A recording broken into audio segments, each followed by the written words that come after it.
There is a world where you don't go and leave me on my own. We'd have a home in some. So who do I have the pleasure of speaking to today? Miss Akum, Dr. Simkan.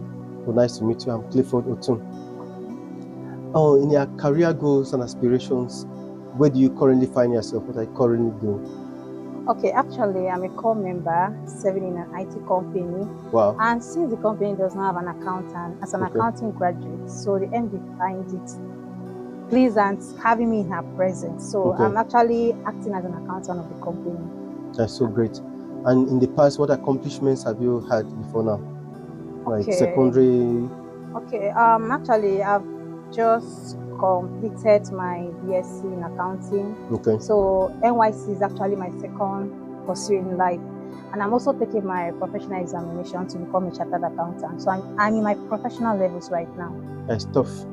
And normally it's always a challenge that can be overcome. Yeah. So in the next 3 to 5 years, where do you think you find yourself, or what do you look forward to accomplishing in the next 3 to 5 years? Okay, I'll find myself creating impact in the finance industry because that's my area of interest. Okay, that is great.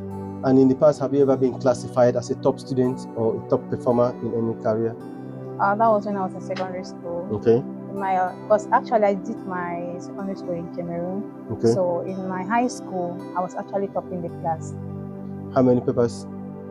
Okay, in my O levels, I had 8 papers, but when I got to I had it was actually mixed, both A's, B's, and C's. How many But A's? I had 4 A's. Okay.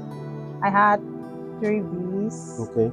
I think I had 2 C's. That's so it awesome. was a total of 8 papers. And then when I got to advanced? the high school, I was in my first term. That was when the crisis started, so we were not able to write the examination, but I wrote pre-mock, so I would top the class. Okay, that's awesome.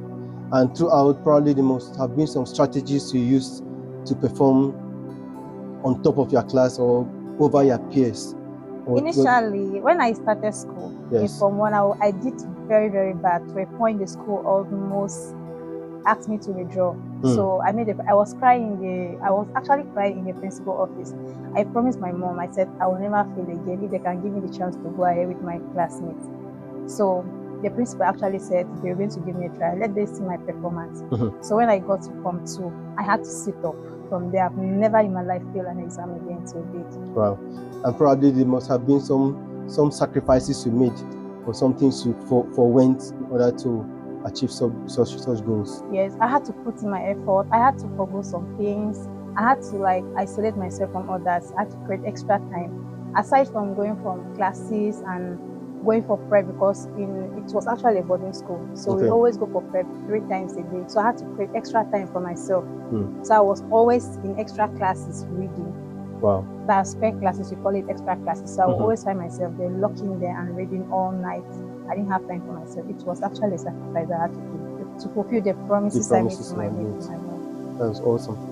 And I would say, with all these goals you pursue, the accomplishments you made, the top performance you executed, there must have been easiest subjects for you and challenging subjects for you, but you had to look for a balance. So what subjects were those that were easiest for you? Okay, being an accounting graduate has never been my thing before. I've never dreamt of it. Because back then in secondary school, I was very good in geography. To a point, my geography teacher used to call me gemologist, which was actually a branch in geography. So he was always referring to me as gemologist, and the class always knew me for that.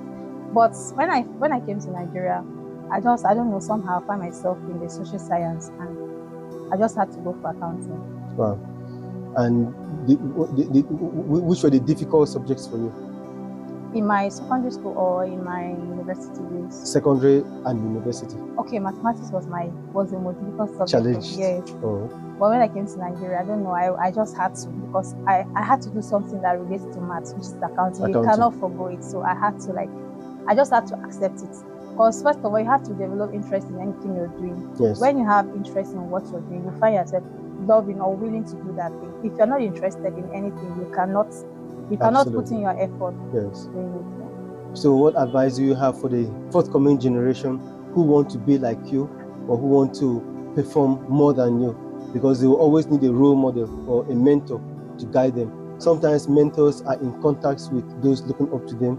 Sometimes those looking up to them are even silently just watching them from an angle. So what do you think you can tell them openly for those who only listen? What do you think advise them on so as to perform like you or better than you?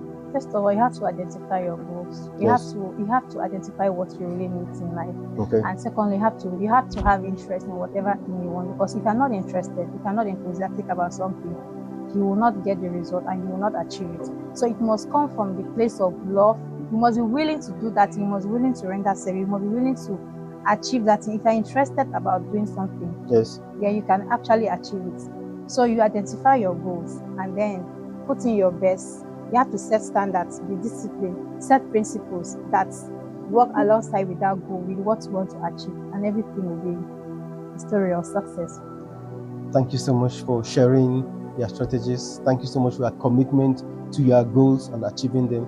And thank you so much for giving me the opportunity to ask and to have a conversation with you based on the move we are trying to drive to motivate and bring up students with a common mindset of trying to succeed and have a better life, better future for one another.